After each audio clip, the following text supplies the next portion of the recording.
So I'm at my favorite bar the other day, and I ordered Guinness, the famous Guinness, but they brought it out in a can. And I opened the can, and it made kind of a different sound than you normally hear from a can of beer opening. It more of a hiss and not kind of that pop sound that you normally get. And you pour it in the glass, and remarkably, it looked like it looked coming out of the tap. But if you take that can after you pour it into the glass and you shake it a little bit, you notice that there's something inside the can. And I've always wondered, and lots of us have talked about what's inside the can. So we cut one open and we pull it out. And it's a little plastic ball that's inside the Guinness can. People debate what the name of it is. It's probably got dozens of different names. Maybe we'll do the research after I shoot this. And Pat, why don't you flash up the actual marketing name of whatever's in the Guinness can so we all have the right terminology. But this little white ball comes out of the can.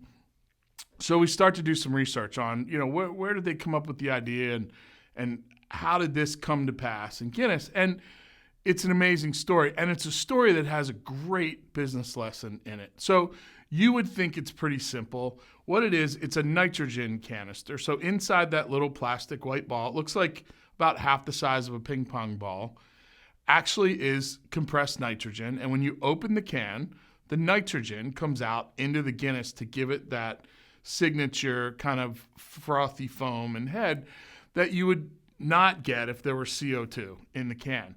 Now, that's not a big deal, right? They put nitrogen instead of CO2 in the can. Big deal.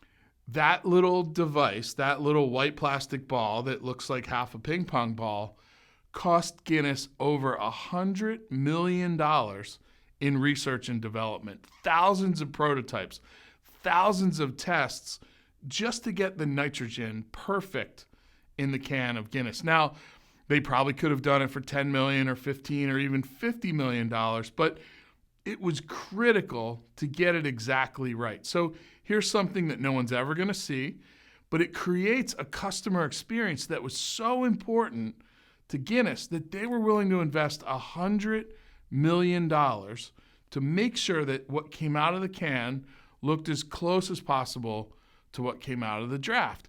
Now, what do we have in our companies that we take that much pride in and spend that much attention to detail to make sure we nail the customer experience every single time?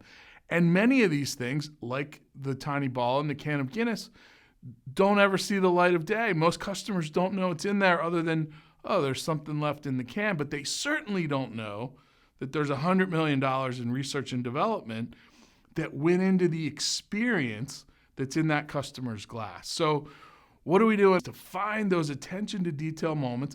They don't have to cost $100 million. In fact, they don't have to cost anything at all, but we've paid so much attention to detail that the customer experience is spot on and perfect, and it's all happening totally behind the scenes. It's all happening inside the can, never visible to the customer, but the customer knows that the experience is exactly what it was supposed to be, and it creates that kind of customer connection and customer intimacy. So next time you have a Guinness, try one out of a can and cut it open and check that little ball out. I think there's a great business lesson in every can of Guinness.